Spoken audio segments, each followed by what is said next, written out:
All right, very good. Hello, my name is Jose Velez, and today I wanted to share with you some key considerations for outdoor Wi-Fi design. I began working on Wi-Fi over 11 years ago.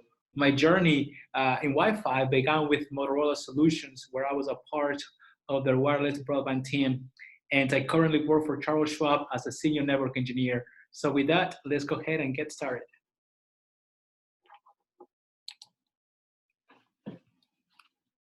So let's talk about the agenda. We're going to talk about outdoor versus indoor Wi-Fi. We'll talk about coverage, technical requirements, constraints, antennas, spectrum, infrastructure links, performance tables, and then we'll conclude with some modeling tools. Now, outdoor Wi-Fi covers a lot of topics, right? We could spend hours upon hours discussing this topic. But here, I wanted to give you an overview of the topics that I believe are key and share information I find valuable when designing outdoor wireless LANs. So why is outdoor Wi-Fi different than indoor Wi-Fi? Well, there are some technical and site-specific characteristics that will make them different. So let's start with MIMO. In outdoors, especially in wide open in wide open areas, we get less benefits from MIMO than we would get indoor, which would have a lot of reflections. Antenna selection, because we may want to try to keep the signal to a specific area, and within a specific service area, we might have to use directional antennas. And for that, we may need to deal with antenna alignment.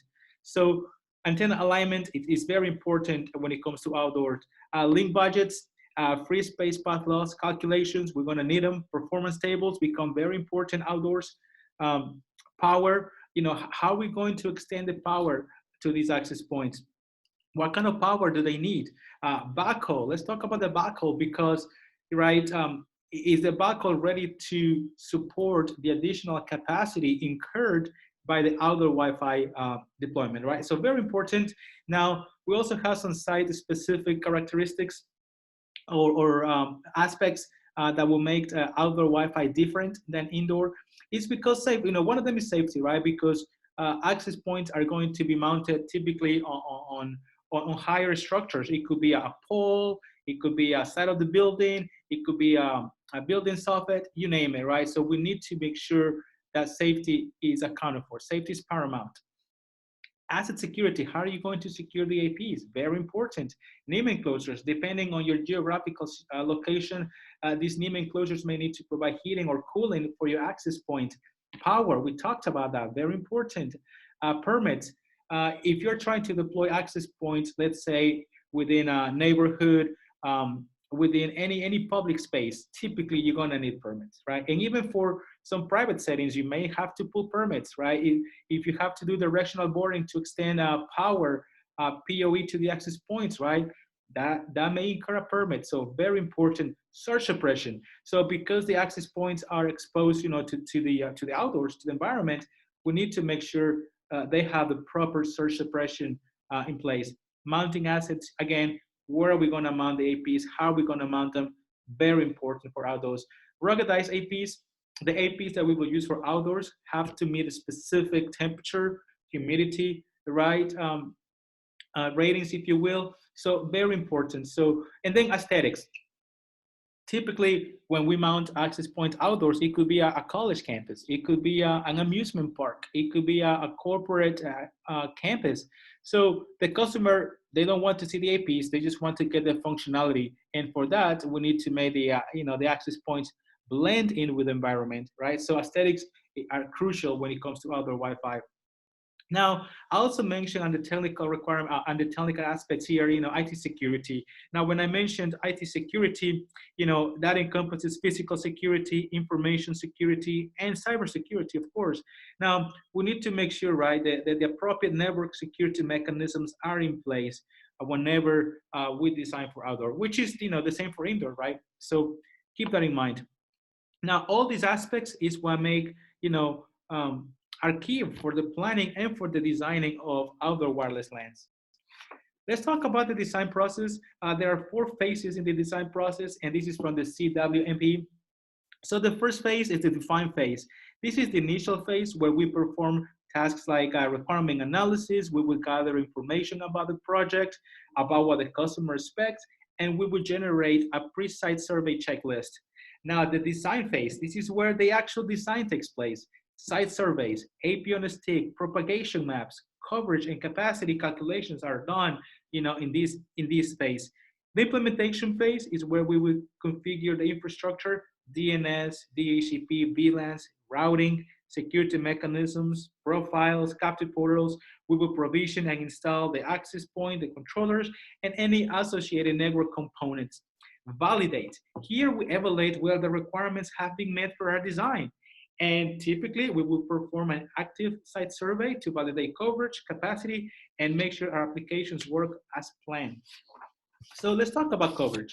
So let's talk about coverage because you need to have coverage, right? If there's no coverage, there's no capacity, right? Coverage is first, it's paramount. So in outdoors, we talk about typically linear coverage. So what's linear coverage, right? So think about providing coverage along a train track. So that's linear, right? Coverage along a train track. Think about it.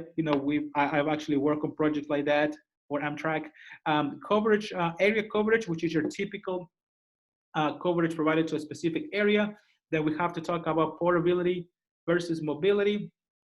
Then roaming, very important. Do we need roaming between service areas? Are we going to have to roam between indoor and outdoor? And then I have this 90% versus 100% coverage. What do you mean by that, Jose? Well, all I wanted to make, my point here is, hey, customers typically want coverage everywhere, right? Hey, I want you to provide coverage everywhere. You can say, well, Mr. Customer, that's great, but are there any exclusion areas that I need to be aware of, that you need to be aware of? Any areas that you may not need coverage? So, and you can help them out, right? Because look, for you to get 100% coverage, you may need an extra X amount of APs, versus if you get 90% coverage, which will cover your main areas, then there's no need for additional access point. There's no need for additional mounting assets. There's no need for us to extend PoE to those locations. So I just make that point here because, as a designer, we have to drive and help the customer, right, to understand his requirements sometimes. So very important. Primary, secondary, tertiary coverage. Again, primary is your main coverage, your prime coverage, if you will. Secondary and tertiary are seen as, redundant coverage, if you will. Talk in versus talk out. We need to understand your limitations, right, of your client's device, of your, so because think about it, the client devices are typically have less output power capabilities than the AP, right? So the AP to the client, that's the forward link or talk out, and from the client to the access point, that's your reverse link. And outdoors, it's difficult to restrain signals to smaller cells, because, let's say you're in a wide open area. How are you going to do that? Well, the way that we would cope with that is using directional antennas. So nonetheless, keep that in mind. Now, when I talk about, let's talk about portability real quick. So what's the meaning of portability? That means that you're going to get service at fixed locations, right? You're going to open your laptop at a particular fixed location, and then you close your laptop and go to a different location, and then you get coverage again, per se. So it's a fixed location versus mobility, right? You maintain coverage while in motion, right? So that's the key differences, and that's important because maybe the customer wants you to design coverage, so that you can roam between service areas, right? Maybe between the south part of the park to the north side of the park, the same amusement park, right? Or north side of the campus to the south side of the campus. So they want you to maintain coverage while in motion, then you will have to design for mobility. Now, roaming, we mentioned that. Do we need to roam between service areas, between outdoor and indoor? Is there any layer 3 roaming that's going to take in place, right? Any subnets, a layer 3 roaming that we need to take into account. So all that has to be taken into consideration when we talk about coverage. Now, service areas. Now, Google Earth is a great tool to help us identify and define service areas without uncertain terms, unequivocally. It also gives us a good visual to help us guide the customer on coverage requirements and to determine any exclusion areas, as we talked about earlier. So we need to be very specific. Let's draw things out, right? And let's get signed off. Technical requirements. So let's talk about coverage. Let's talk about capacity. Airtime utilization is key. Applications, right? Throughput, latency, jitter, and packet loss. These are the typical the requirements that we need to design for. So what are requirements?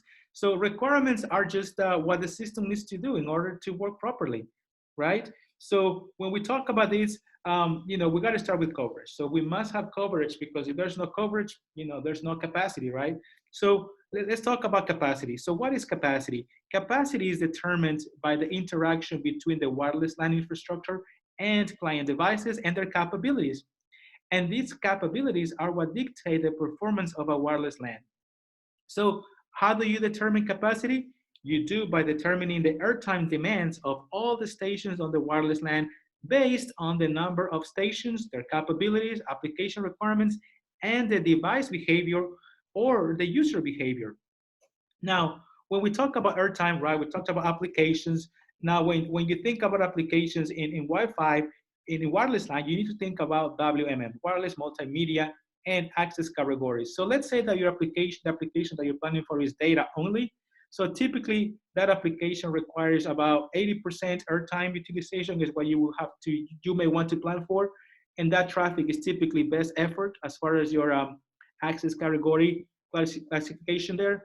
Real-time voice and video applications, they typically have about a 35% airtime utilization, and that's for voice and video access categories. Now, if you have a mixture between voice and data applications, typically 50% airtime utilization for best effort, voice and video. And then, of course, you plan for your throughput, for your latency, which, by the way, right, latency is heavily dependent on the number of collisions and retransmission it takes to successfully deliver a frame over the RF medium. So very, very important. So again, right, so when you're planning for these applications, for your data, for voice or video, we would need to know what is this breaking point where the airtime utilization would result in degradation of performance of these applications. Now, these breaking points, it's going to change. It's going to vary depending on the application, right? It's going to vary, and it's based on the specific application latency requirements and the WMM, the wireless multimedia contention mechanisms of the different quality of service queues. So very important. Now, your airtime, right? Just to go back a little bit to airtime, the airtime is simply the amount of airtime required by all clients connected to a single AP radio running various applications, right? And as we know, airtime is a prime source of media contention within a single AP radio cell. So very, very important. Let's talk about constraints. So what are constraints? Constraints are workaround conditions that need to be met by the system. And we have physical constraints such as spectrum, mounting assets, power, infrastructure links could be a constraint. So let's go through them briefly. So spectrum, we know that the spectrum is limited. And typically we have to deal with not only neighboring systems, but also co-located systems. Well, if you have a co-located system, meaning that you may, you may have some, some coordination could be possible if it's a co-located system. But if it is a neighboring system, right, then you have no control over it. So you will have to work around that. Now, mounting assets, right? How are we going to mount the access point? Do we need to erect new poles? Do we need to deploy bollards?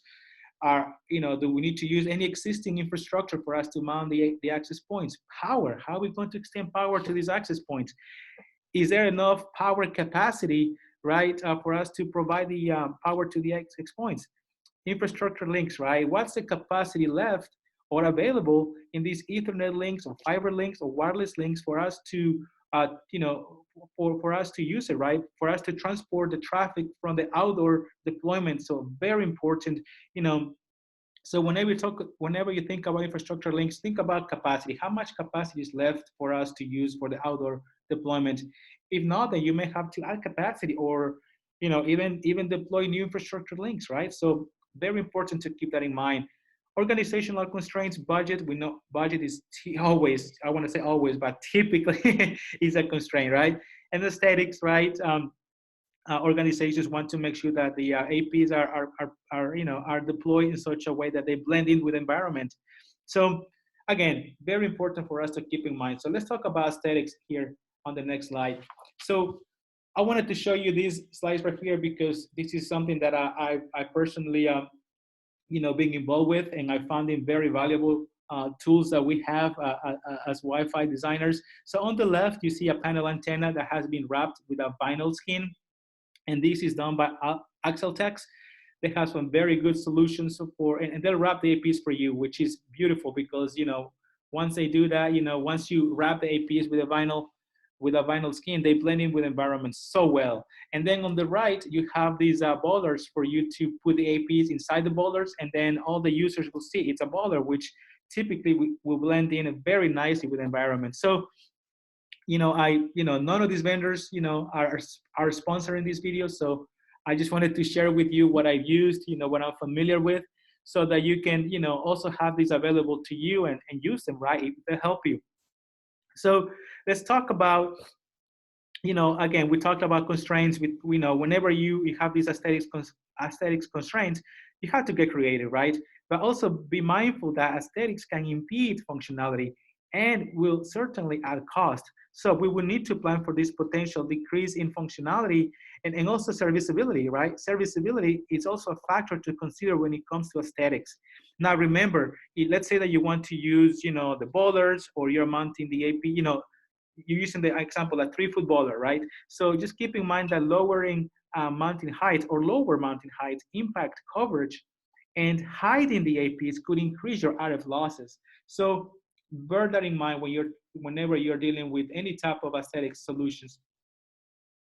Power constraints. So again, Vertec did not sponsor this video either, but I wanted to share this with you, this piece of hardware, because I found it valuable, right? So it's a composite cable. It's a single cable. It is a composite cable that comes with power. The power is provided via copper, and data via fiber. So again, and this will help you to extend your PoE limitation, right? The 100-meter or 328 feet. Right now, I've used this solution up to 1,000 feet, so very handy for certain outdoor deployments. So something for you to consider, as well. So let's talk about antennas. For indoor and outdoor, you're typically going to deal with, omnidirectional, directional, and integrated and connectorized antennas. But I wanted to make an emphasis that in outdoor, right, whenever you're working with an outdoor solution, connectorized antennas can be very handy, right? Because you can use antenna patterns to tailor and to design your coverage to tailor to a specific coverage area. So keep that in mind. You do have that available to you. There's integrated solutions. There's also connectorized antennas that you can use. Now, antenna position is important. So we need to know the radiation pattern characteristics of the antennas we select. So that's very important. So we talked about, radiation patterns. So here you go. I wanted to just bring your attention to this slide right here, just because look at these are integrated antennas, right? And this is true for any vendor, right? This applies to any vendor. So we're a vendor neutral type of video here. So I want to make sure that, yes, this applies to any access point. So just notice, right, that the 5 gigahertz and 2.4 gigahertz radiation gain right here are different. So be mindful of that. 2.7 dBi in this specific case versus 4.3. And also for the integrated directional antennas, you have the vertical and horizontal beam width. So keep that in mind, right? So if it's directional, you're going to have to deal with, beam width and polarization as well. So very, very important. So just be mindful of the type of antenna you select, of the type of AP that you select. Very important. Now, I wanted to bring your attention to two items here on this slide. So whenever you're working with outdoor access points, you're going to notice this grounding point, and this is what we would use to ground the access point for surge suppression. And you're also going to see an air vent. So those are two characteristics typical of an outdoor access point. So this is an integrated solution on the left, meaning that the antennas are, inside the housing. And then on the right, you'll see a patch antenna right here, and an omnidirectional or stick antenna. So typical form factors, right? You have the typical patch panel and your typical stick antenna right here. So very important. Now that we talked about antennas, let's talk about the intentional radiator. So What is intentional radiator? So some of you guys may be familiar with that term, so this will be a refresher. But if you're not, let me just tell you, it is important because FCC power limitations are based on the IR or intentional radiator. So what is the IR or the intentional radiator? The IR just consists of all the components from the transmitter to the antenna, but not including the antenna. And again, this is important because as you will see in the next slide, the FCC power limitations are based or make reference to the IR. So spectrum, we have the 2.4 gigahertz and 5 gigahertz spectrum. So very important. And whenever you're designing whenever you're doing your site surveys, right? We need to understand the spectrum, right? We need to perform a site survey that includes an RF survey, right? And that's not typically, it's going to be done with a spectrum analyzer. So you will need a spectrum analyzer, and there's various solutions for you to do that. And that spectrum analysis will tell you and will show you the sources of interference, right? Wi-Fi and non-Wi-Fi and non-Wi-Fi, but also it will show you the duty cycle of each channel. So, high duty cycles can be a predictor of a loading issue in the future. So again, very important. So whenever we're talking about spectrum analysis is very important to perform, right? And you will do this during the site survey. Now, you may also run into a 900 megahertz band. Remember, 900 megahertz is also part of the ISM band. So just be mindful, okay, that you may run into 900 megahertz or any other frequency, right? So spectrum analysis is important, and you need to be aware of the environment in which you are operating, right? Very, very, very important from your RF perspective. So I just want to show you here that, as I mentioned earlier, FCC does mention the IR, right? And that's how they determine your output power and your ERP limitation. So let's talk about the 5 gigahertz. So 5 gigahertz here, now we have 25 channels. We just gained channel 165 not too long ago. But again, right, you do have 25 channels, and you may say, well, look, that's great. Well, yes, you have more channels, more, which will alleviate your channel planning. But we also need to be mindful on what channels we select, right? Operation on some of these channels must abide by transmit power control and DFS rules, which can be, and these channels can be impacted by TWDR, right? Which, your terminal Doppler weather radars, which could prevent you from using them. So again, because we have 25 channels, you may ask, well, look, can I use, what channel bandwidth would you choose, right? If you have more channels, can you use an 80 megahertz channels? Can you use 160 megahertz channels? Well, let me go through this. So, and give you my take on it. So 802.11 NAPs will support 20 and 40 megahertz channel bandwidths. 802.11 AC will support your 20, 40, 80, or 160 channel bandwidths. But check it out. 80 megahertz could be used in specific sections of the wireless LAN, maybe for very, very specific cases, but 80 megahertz are simply not justified to be used across an entire wireless LAN deployment. There isn't enough spectrum for this, right? Now, 160 megahertz just not likely to be used due to, again, that there is not enough spectrum for us to use. Now, in my experience, I like to use 20 megahertz channels because it will buy you some additional performance. Again, depending on the access point capabilities, depending on your client capabilities, using a 20 megahertz channels, may give you some additional performance. And it is because it is a narrow channel bandwidth. It is a narrow window that is exposed to less noise. Now, all this said, right, to also mention that, hey, you must be mindful of your co-channel and adjacent channel interference. That also is going to be a factor on 20 versus 40 megahertz channels. So keep that in mind. Co-channel and adjacent channel interference will also, have a place here when you decide, what channel bandwidth to use, in your wireless LAN. Now, this is what I was talking about earlier. So the charts that I created to show you power limitations came from this information. So I wanted to put it here so you can go back to it and reference and check me, if you will. But all that information came from these sources right here, from the FCC directly. And I'll post the links at the end of the video. Now, quickly, just to show you here that access points to client is considered a point to multi-point link. So that's per the FCC. So just be mindful of that. So for you to use DFS channels, right, just to go back real quick. So for you to use DFS channels, we need to make sure that your devices support DFS channels, right? Key. Now, what is DFS, right? That's dynamic frequency selection, right? You may ask, so what happens, whenever I have a DFS channel and a radar is detected? Well, if a radar signal, if radar signals are detected on that channel, right? The wireless device, say the access point, takes, several actions, right? First, it blocks new transmissions on the channel. Then a broadcast channel switch announcement is sent in the beacon frame. Then, the AP deassociates any remaining client devices, and then the access point will select a different channel permitted right within the regulatory domain, which for the US will be the FCC. Now, after the DFS non-occupancy period has been reached for the original DFS channel, if no clients are associated, right, it will move back to the original DFS channel and scan for 60 seconds. Now, if there are no radar signals on the new channel, then the wireless device enables beacons and accepts client associations. Now, the non-occupancy period is defined by the regulatory domain, which we say that for FCC is that for the US is FCC, but in most cases it's 30 minutes, right? That's your non-occupancy period. It's typically in most cases 30 minutes. So we talked about this, so all that information, right, on the power limitations came from this information right here.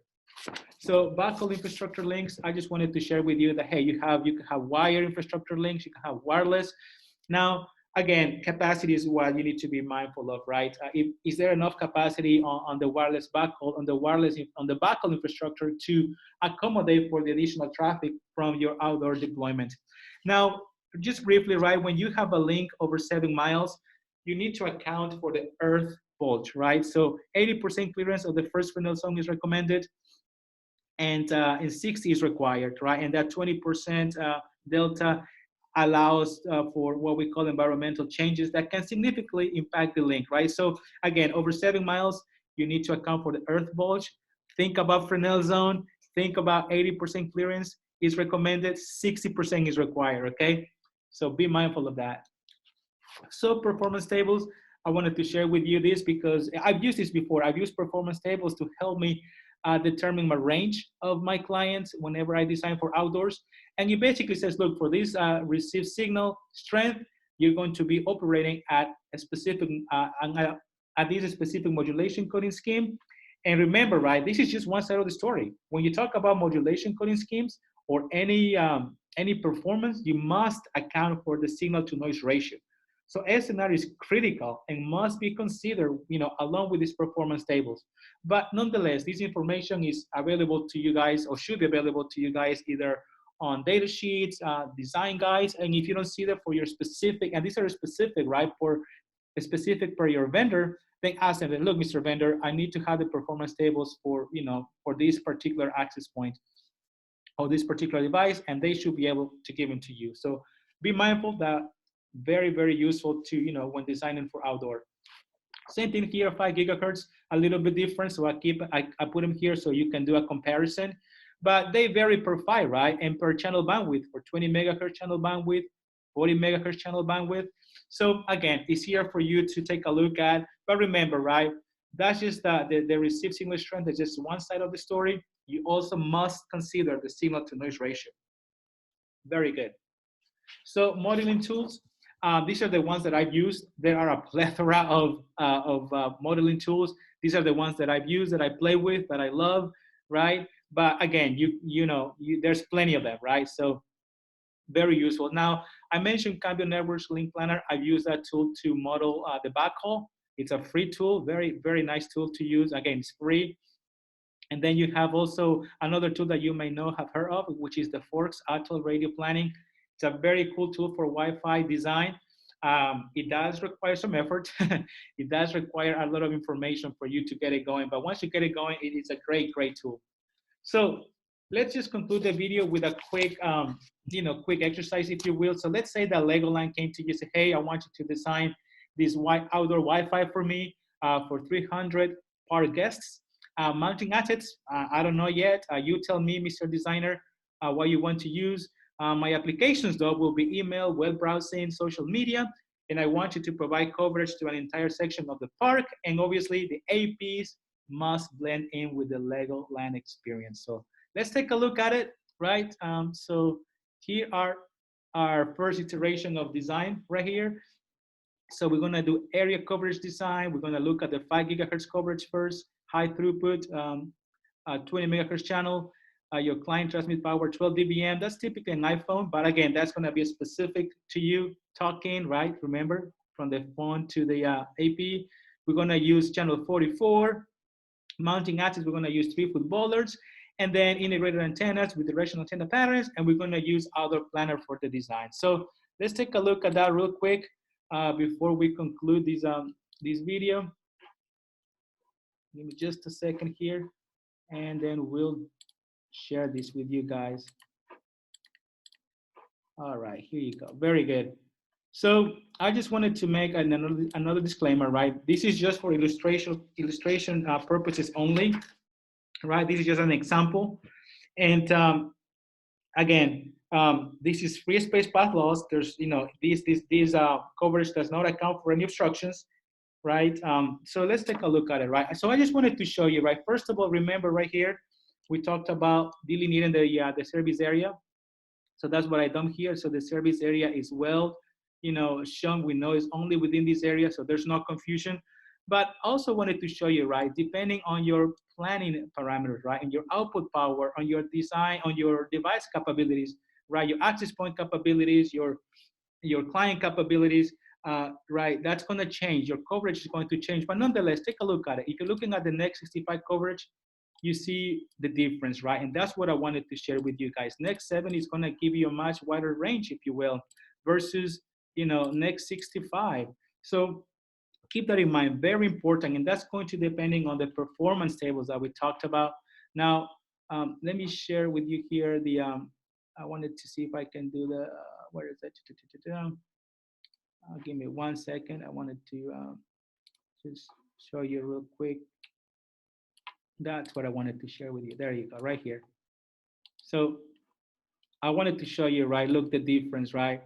From, let's say, from here, it's just your range, right? And next 65 to here, looking about, almost 90 feet versus if you go to say next 60. And again, this is just for illustration purposes only right here. It's about, 50. So again, that's gonna help you with your range.